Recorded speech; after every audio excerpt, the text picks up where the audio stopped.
Hello friends, in the series which we are doing on the making of contemporary India from 1950 to 1990s, today we will talk about the uneven development. Development or the economic development has been one of the important concerns of the policy makers since India's independence, and we have noticed that during the colonial period, the way the economy was ruptured by the colonial masters, the British, the way they took away the resources from India, the way the drain of wealth took from India. So all this created a lot of problems in India, and when India became independent, then India tried to make up for the kind of losses which were inflicted by the British on the Indian economy.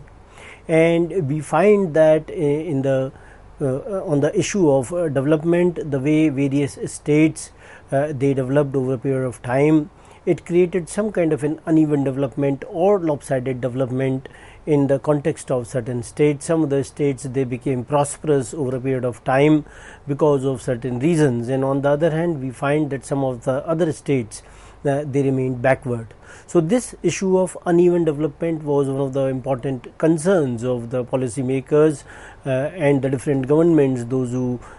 came to occupy the seats at the center or in the different states. So today we will talk about the reasons for these issues, where we will talk about the uneven development of certain states, and also the kind of remedial measures which were taken up by the government at the center and even in the states. So before talking about these kinds of aspects, some of the references which you can see is Bipin Chandra, India after Independence; Ramchandra Guha's India after Gandhi; Pradhan H. Prasad, Roots of Uneven Regional Growth in India;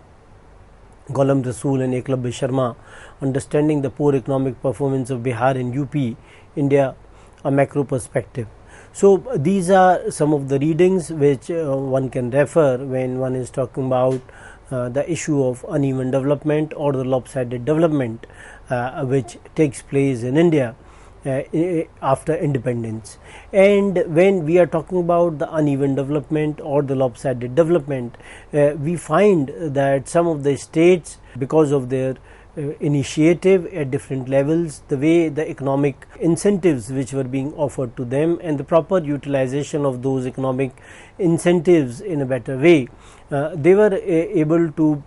become comparatively more prosperous than the other ones. And these states which lagged behind, they lagged behind in different indexes or indicators of the economy. And when you talk about India, the kind of problems which we find when India becomes independent at that point of time, we see that how partition created such kind of displacement of people, and people, they became refugees in their own homeland, and how the economic development had to take place within the democratic political structure as well. And in this context, some of the scholars they have tried to see that how regionalism as a major threat to Indian unity, and some of them saw that it will create some kind of dissensions. And but scholars like Bipin Chandra, they argue that at no stage regionalism was a major factor in Indian politics and administration. And we see that how when one is residing in one particular state or a region, and one has that kind of a feeling or local patriotism and some kind of a loyalty to one's own region, then that cannot be viewed as some kind of regionalism, because one can take any kind of a pride in one's own region, but at the same time feeling of being an Indian and not seeing as having any kind of feeling of hostility for other regions or people of other regions will not be called as that kind of a regional tendency. And how many states they play an important role in that context, that how they are trying to remove poverty and other kinds of problems which are there in that particular state. So in this context, we can argue that how local patriotism can also help people overcome the divisive loyalties to caste or religion, that how people from one particular region, they have this kind of a patriotism, or this kind of a feeling that they have to make an effort where their region has to grow, and all this is in a proactive manner, and all the goals which are there with regard to regions, they are positive in nature. And many a times we also find that people from one state, they have this kind of a desire that separate states should be created on several grounds, and many a times these kind of states, they have been created by the center as well. And where we find that if interest of one region or a state, they are asserted against the country as a whole, or against another region or a state in a hostile manner, and conflict is promoted on the basis of such alleged interest, it can be dubbed as regionalism. So regionalism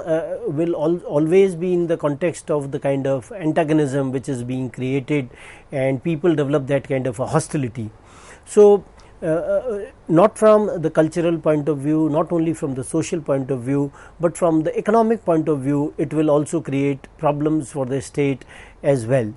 And that is how, if the states are not trying to dominate each other from the cultural point of view, they are not trying to discriminate against each other, so that is some sort of a healthy feature, and where states are competing with each other so that they are able to grow, and they are able to lead their own state in the developmental parameters. And we also find that when you try to defend the federal features of the constitution, it is also not regionalism in any sense, and how if there is an economic inequality among different states and the regions, then you may have some sort of a trouble in those states. And as one can also see that the economic disparity is reflected in the per capita income, and when the per capita income of one region will be less, then definitely the people of that particular state, they are going to suffer. So states, they basically will try to make some kind of an effort, both at the level of the state where the state government is functioning, and at the same time at the level of the center where the central government is functioning, and how central government is able to provide some kind of economic package to these states which are not developing, or they are lagging behind in terms of the economic development, or the kind of policies which have been followed earlier, and those policies have in a way offered some kind of opportunities to certain states, and on the other hand some of the states they were not being provided those opportunities. So this kind of a balance has to be created in that context, and we find that industrial policy resolution of 1956 talked about that how by securing a balanced and coordinated development of industrial and the agricultural economy in each region entire country can attain high standard of living. So industrial policy resolution also realized with regard to the balanced and the coordinated development, and how both the industry as well as economy, they have to develop, and it has to develop in the entire region, in all the regions of the country. And when each region and all the regions of the country, they will be able to develop in that manner, in a balanced manner, then only we can expect that the higher standards in terms of living of the people, they will be attained. And in that context, the National Integration Council of 1961, it also urged that a rapid development of economically backward regions in any state should be given priority in national and state plans, at least to extent that minimum level of development is reached for all states within a stated period. So the kind of institutions which were engaged in terms of promotion of the economic development, and how the various states they are able to achieve the kind of targets which they have desired, they are achieved in a specific period for which they have been visualized. So what has to be done is that the economically backward regions, they have to be given priority in all sense by the national government and at the level of the state by the state government in terms of the kind of plans which have been devised, so that whatever minimum level of development is to be reached and within a specific period. And we find that in different regions government adopted different kind of measures so that they are able to achieve the kind of targets which have been devised by them. And as we are aware that how the fund transfer from the central government to the state government takes place, and how the state governments, they are dependent on the center in terms of their financial resources. And in that context, the role of the Finance Commission is also very important, that the way it provides for it is provided for in the Constitution, and how the President periodically appoints the Finance Commission,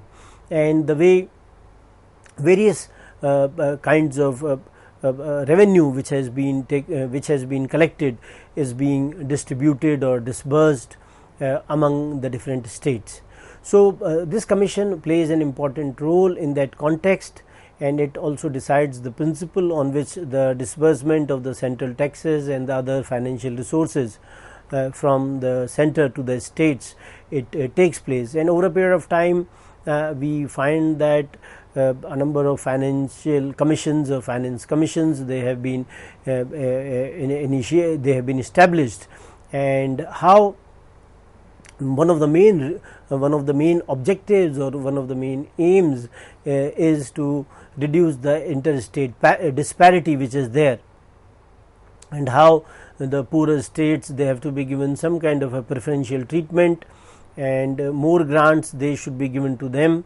and so that the better states which are there, they will be able to manage, because they are comparatively better off when they are being compared with these states. So in that context we find that the 5-year plans, they played an important role, and how they were being borrowed from the USSR, and over a period of time the governments, they realized that they needed some kind of planning, so that this planning would be able to help in that context to remove the regional inequality. And the first 5-year plan, it focused on agriculture, and the second one, as you can see on the screen, it was some of the handiwork of P.C. Mahalanobis, and how P.C. Mahalanobis was able to play an important role in the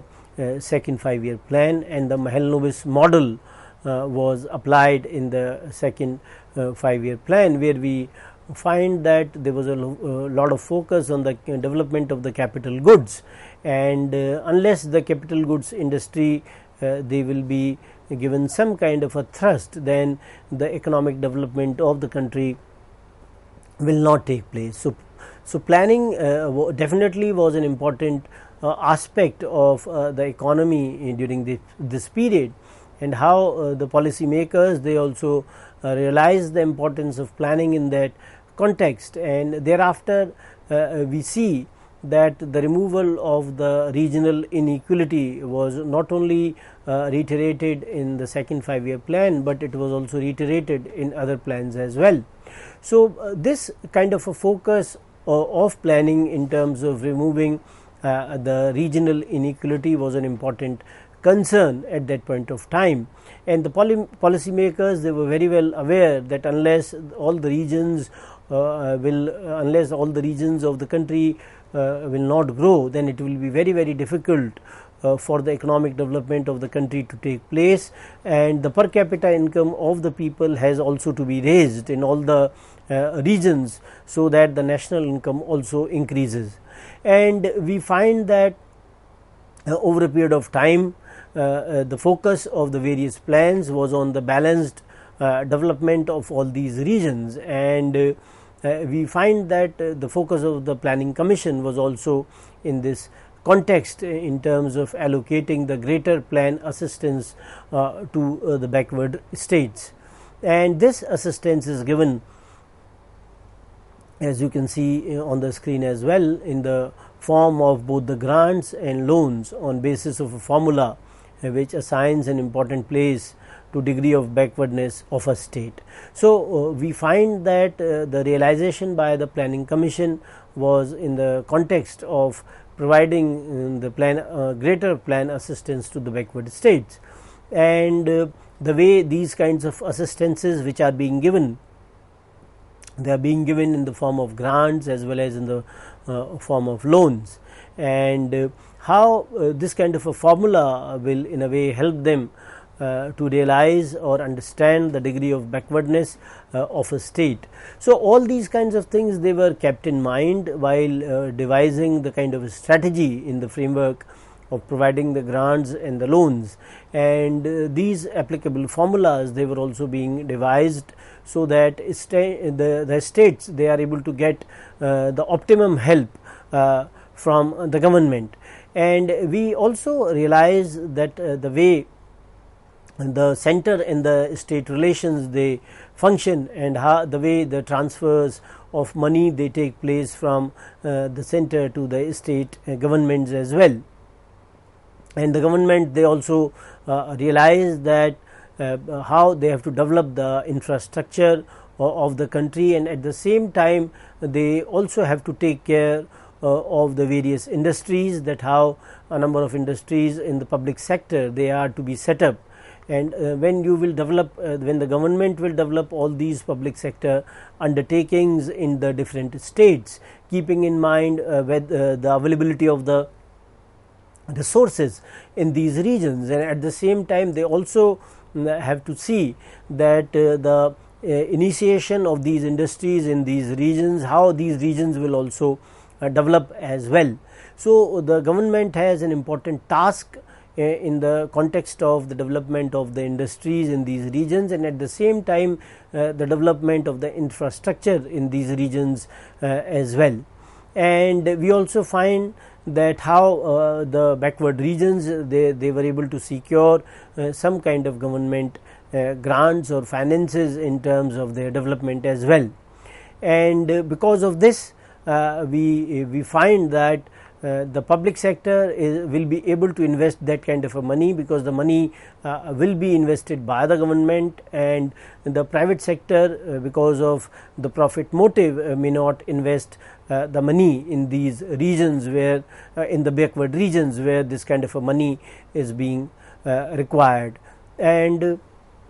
when we tend to understand the kind of policies which have been followed by the government in this sector, we will find that how the government is able to provide subsidies and tax concessions and concessional banking and institutional loans at the subsidized rates, even to the private companies, so that they go in these regions and then they invest their money, so that the balanced development can take place. We also find, as you can see on the screen,